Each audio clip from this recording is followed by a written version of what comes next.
Well, guys, I was wrong about Monsters and Memories.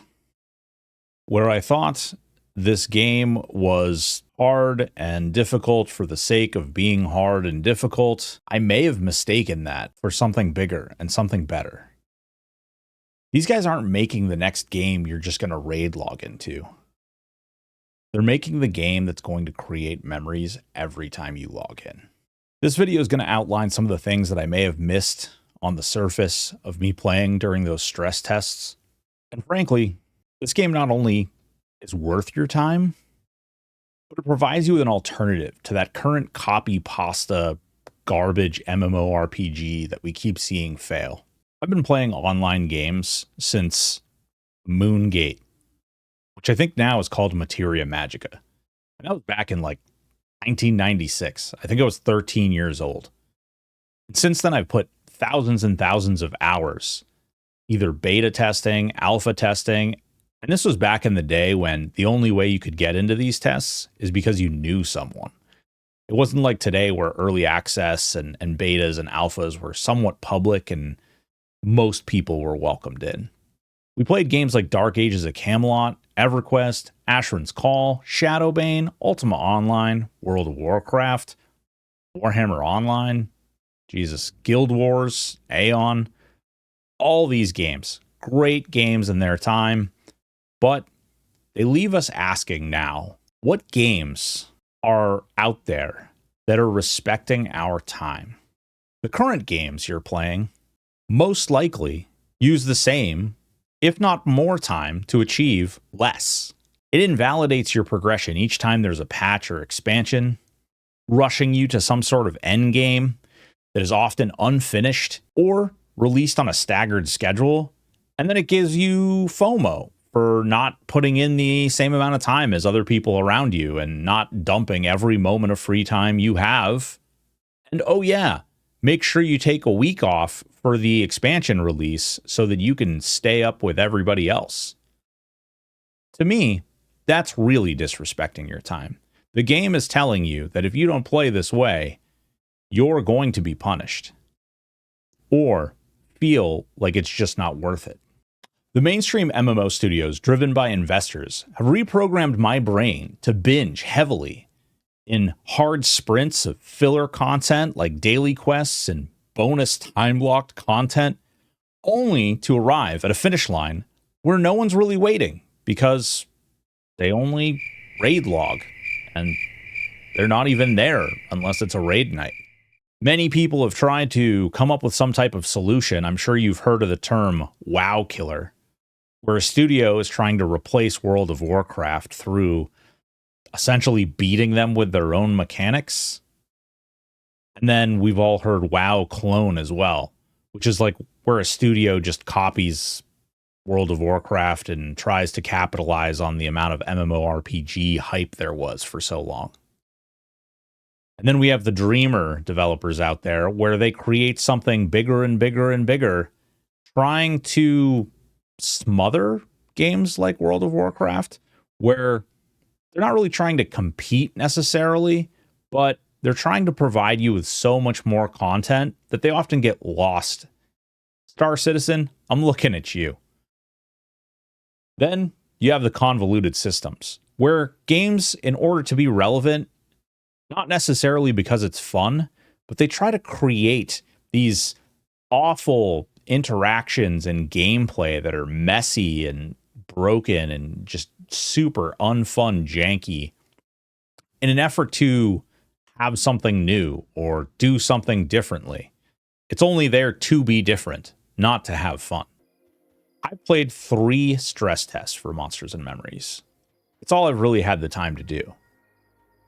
But the unfortunate part is that I think I've tried to play it like every other game that I've been playing lately. And I wasn't happy. And then I realized the problem actually wasn't the game, it's actually me. I couldn't find the guildmaster for my class, literally spent an hour. I didn't even think to ask in out of character because, frankly, I was concerned about some toxic person telling me what a piece of junk I was for trying to utilize open world chat as Google, or God forbid I run out and I have to go do something in 45 minutes. So I can only log into the game for a short time, but I'd really like to get in there and do something, make some type of progress. So I get in and I try to solo and I'm running around trying to kill crocodiles, but there's another guy there who's killing them quicker than I am. Didn't even occur to me to just try to group with the guy. I just kept trying to compete with them. Well, then after doing that right up until I had about 15 minutes left, I decided, whoa, wait a minute. What if I just message this guy and see if he wants to group and we can just do that for the last 15 minutes? Well, I did, and it was awesome. I met a new person, and we had a lot of fun. I can't believe I had such a novel idea.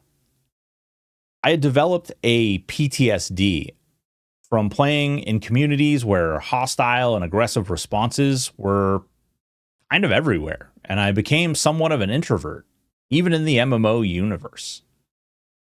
I'm not even an introvert in the real world. I don't understand why all of a sudden I was keeping to myself in a place that I used for escapism. Does Monsters and Memories get everything right? No. They still have systems I'm not super excited about.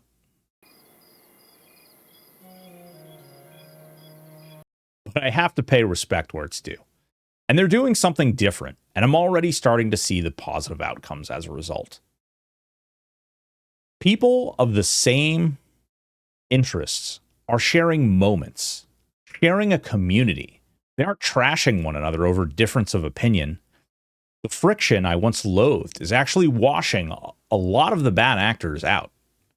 And as a result, the community of people that are in the game, not just the ones talking online, the people who are actually playing this, they feel closer, they feel more wholesome, and thus more welcoming. By trying not to please everyone and create a game they themselves want to play, they've created a playground for people who share those interests, and it resonates. Vendors that only buy specific items or shady vendors who might pay less, well, after a bit of gameplay or a quick search of their wiki, if you're so indulged, you'll know exactly where to go to sell what items, and it'll become like a second nature. It won't feel like a chore. Initially, we get caught up in these mechanics because we don't know about the game. We're not familiar with the game. We're not familiar with the space. And if we give it a little more time, we begin to realize that that's where the real problem is. We're not skilled. This game isn't just screaming. There's not a banner or a street sign or something to say, hey, this is how you should play. This is how you should do things. Instead, the game lets you discover. It lets you experience. And it gives you more opportunities to connect with the community so that you can do these things together. People can show you the world. You can learn the maps, what's going on. There's a reason to actually be present in the game as opposed to just arbitrarily running between points. The game rewards knowledge, experience, skill, all for playing. No one-button rotations, no map so you lose your sense of discovery or exploration. You go out into the wild and you try to figure it out yourself. Or, if you want, you can lean on the community, and if that doesn't work out, there's always this fun Wikipedia thing. The developers are super forward-facing, and nearly every day, there's someone live streaming the game development on some level. Be it world design, class balance, texturing, modeling, there really aren't any topics that are off limits either. Favorite thing to work on? We're working on a secret dungeon. Maybe you can't catch the stream. Well, don't worry, because they're so public with their development that they've designed roadmaps and even write down all these outlandish ideas in public Trellos and a Discord where they're very active.